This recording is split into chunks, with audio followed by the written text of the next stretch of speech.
En este ambiente encontraron fósiles, improntas, carbonizaciones de la era paleozoica, del periodo superior, del periodo carbonífero.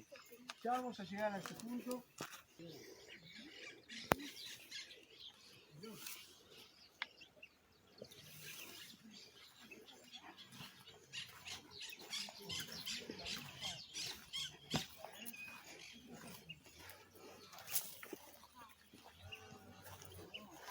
Casas antiguas.